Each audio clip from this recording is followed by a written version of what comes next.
Jadi teknologi telah berkembang pesat dari masa ke masa. Ya, Mimin sempat cari-cari informasi dan muncullah sebuah berita bahwa kemajuan AI itu udah berkembang pesat banget. Sampai-sampai si mas-mas Elon ini yang kita hormati gitu kan, bisa membuat tweet seperti ini. Jadi ya tidak dipungkiri bahwa emang kemajuan teknologi akhir-akhir ini udah gila banget gitu. Apalagi kalau misalnya kita menelusuri lebih jauh. Banyak berita juga muncul terkait permasalahan teknologi dengan manusia atau teknologi berinteraksi dengan manusia. Ini menandakan bahwa emang kemajuan teknologi tidak hanya berdampak juga bagi manusia, tetapi itu juga bisa menjadi sebuah senjata makan tuan bagi manusia. Hah? Gimana ceritanya? Oke, sebuah studi oleh Primack et al. 2017 yang diterbitkan dalam American Journal of Preventive Medicine menemukan bahwa pengguna media sosial yang intensif atau terdefinisi sebagai pengangguran selama lebih dari 2 jam per hari memiliki kemungkinan 2,7 kali lebih besar untuk merasa terisolasi secara sosial dibandingkan dengan mereka yang menggunakan media sosial kurang dari setengah jam per hari. Yaitu hasil penelitian ya, bukan Mimin ngaco gitu. Bukan hanya itu gitu, survei oleh American Psychological Association atau bisa disebut APA menemukan bahwa hampir 60% dari remaja merasa bahwa mereka harus tetap terhubung di media sosial sepanjang waktu buat ngehindarin ketinggalan informasi penting yang meningkatkan kecemasan mereka. Jadi ya kalau bisa disebut ini itu kalau anak-anak sekarang bisa disebut FOMO. Ya kalian tahu sendiri lah FOMO itu kayak gimana yang tadi dijelasin di penelitian di Amerika gitu. Nah kalau dipikir-pikir lagi, kenapa ya bisa terjadi seperti itu gitu? Kenapa ya manusia menjadi seperti itu ya? Jadi Mimin udah ada ngerangkum, ada tepatnya ada 6 poin kenapa manusia itu merasa mereka tidak mau tertinggal terhadap sosial media. Jadi ya disclaimer dulu, konten ini itu bersumber dari jurnal Social Media Use, Social Anxiety and Loneliness, a Schematic Review. Jadi ya bukan angan-angan Mimin dan juga bukan analisis Mimin sendiri. Jadi ini itu adalah hasil penelitian. Oke, kita masuk ke poin pertamanya. Yang pertama, validasi sosial. Ya, media sosial memberikan umpan balik langsung melalui likes, komentar, dan share yang bisa memberikan pengguna perasaan diterima dan juga divalidasi gitu. Penguatan positif ini bisa mendorong siklus pencarian lebih banyak validasi. Jadi intinya kalian itu merasa apa ya? Kalau kalian nggak dapat likes atau kalian nggak dapat followers, kalian itu merasa kurang, merasa kalian itu terkucilkan. Gimana sih? Gua tuh main sosial media tuh gimana gitu? Masa followers juga nggak ada, likesnya nggak ada, komen dan juga lain-lainnya itu sebagainya nggak ada gitu. Jadi intinya manusia itu butuh sebuah validasi. Ya itu tergantung pikiran seorang manusia juga gitu. Karena ya kalau dipikir-pikir Mimin juga lebih condong ke nggak peduli sih ya kayak. Karena memang Mimin masih belum butuh aja mungkin ya kayak gitu. Tapi mungkin suatu saat nanti Mimin juga butuh lah kayak gitu. Yang kedua, fear of missing out atau bisa disebut FOMO kalau bahasa anak gaul sekarang. Ya, media sosial menciptakan lingkungan di mana pengguna terus-menerus terpapar pembaruan tentang kehidupan orang lain.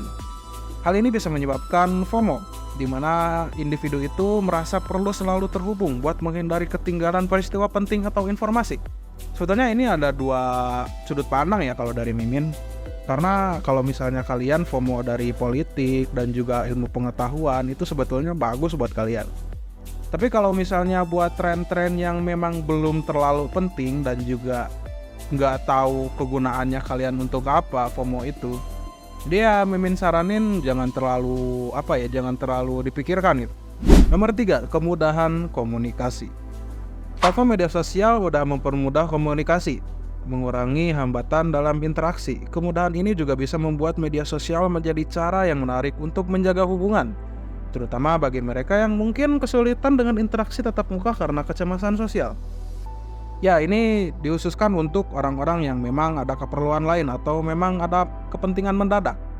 Tapi kalau buat komunikasi, Mimin saranin komunikasi itu kan ada 2 gitu.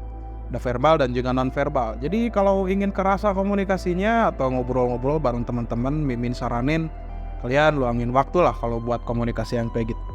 Kecuali ya kalau memang masalah kerjaan atau mungkin hal-hal yang mendadak, ya itu bisa dipakai juga lah sosial media.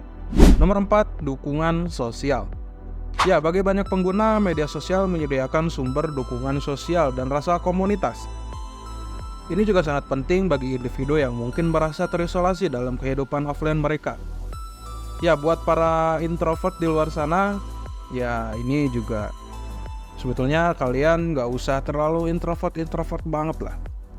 Cobalah sekali-kali keluar gitu, kenalan sama orang baru, nggak apa-apa kok. Sekali-kali lihat matahari, keluar, jajan atau apapun, tanpa ya dikit-dikit buka HP dan lain sebagainya. Ya itu harusnya dibatasi buat kalian. Nomor 5, distraksi dan hiburan.